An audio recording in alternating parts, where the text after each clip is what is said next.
Hello, Woodies. It's Eman Ashraf Alhaj, an English student at the Islamic University of Gaza. Today, inshallah, I'm going to analyze in a specific way one of the amazing poems, which is Holy Sonnet 17 by one of the greatest metaphysical poets, John Donne. So let's get started.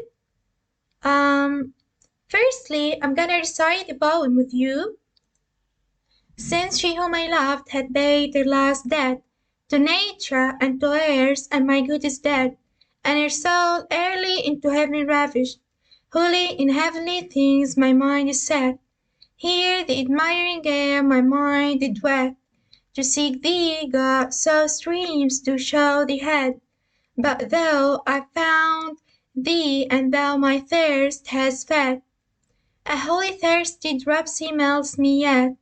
But why should I beg more love, when as thou dost woo my soul for heirs offering all thine, and dost not only fear lest I allow my love to saints and angels things divine, but in thy tender jealousy dost doubt, let the world, fleshy devil, put thee out. Well, as we can see from the poem here, so the structure or the form of this poem, the poem consists of 14 lines, as we can see here.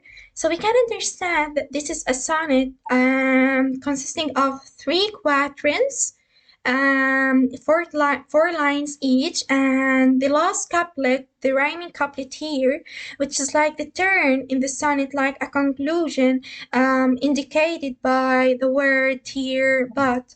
So as for the rhyme scheme, as we can see, it's A B B A, A B B A, C D C D, E E. So we can call it as a Donnian sonnet.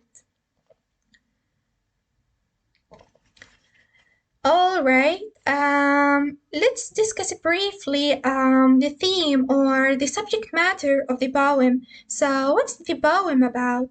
So, it's clearly shown in the poem that the speaker or the persona is talking about the loss of a loved one, or that he mourning his loved one, and that's appeared in the first lines of the poem, as we can see here. Since she whom I loved had paid her last debt to nature and to hers, and my good is dead. Yet the poem has a devotional, religious theme much more than a loved one. And we can easily see that in the poem when the poet turns to God after the death of his loved one. In the line, holy in heavenly things my mind is set. So the focus is now in religion and in God's figure rather than in the loss of his beloved one. Moreover, the persona here suggests that loving the one that passed away was like a preparation to love God, and that appears clearly in the lines here. Here the admiring her mind did wet to seek thee God, so streams do show the head. Furthermore, only 5 lines out of 14 lines discuss Donne's wife, reflecting the sudden intense devotions to God. Okay, as for the language, so firstly, as we can see here in the poem, the choice of words. So we notice in the poem that most of the words chosen are religious or devotional words. As you can see here in the highlighted words, soul, heaven, heavenly, God, holy, saints, angel, divine, devo. Moreover, the use of the word debt here is significant. So the idea that we ultimately do not have control over our own lives, and we owe our lives to God for putting us on earth. So therefore, we should accept that we can be taken whenever God wishes to do so. As as for another thing, we can notice that the use of words early and ravished. Um, so therefore, the use of these words in particular indicates that the voice of the poem feels as though his wife's death was an injustice and that she was not ready to leave, because we know that the meaning of the word ravished means to be carried off by force, and the meaning of the word early means before a period of time.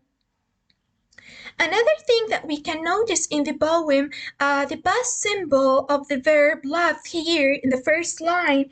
So it's significant here because as the persona's wife has died, so he says that even those we have given all our love cannot be spared from death. Secondly, the words endings. So we notice that the poet uses like sounds like da and ta, as we can see here. So these, which are plosive sounds, making abrupt endings, and it seems to us that the speaker is annoyed, and we can relate that to the abruptions of the death of his beloved one. However, as we can see here, the second part of the poem focuses on more or on softer sounds, showing the close relationship to God. And last of all, literary devices. So we have like three major literary devices in the poem. Firstly, the meter is an iambic pentameter, which means five iambic feet with 10 syllables in each line, beginning with an unstressed syllable and then stressed syllable. But there is a trachea in the fourth line here, which means that we start with a stressed syllable and then we go to an unstressed syllable, and that means that the focus now is placed into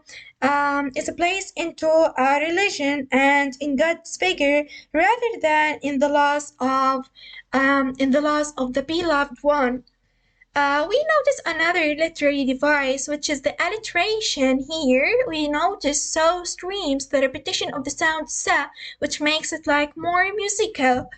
And another literary device, which is the metaphor, in the second line here, to nature and to hers, and my good is dead. So, which is his beloved is now dead. Another metaphor, which is the first line, since he whom I loved had paid their last debt, as death is like a debt to be paid. So that's all for today. Hope you enjoyed that. Yeah, thank you.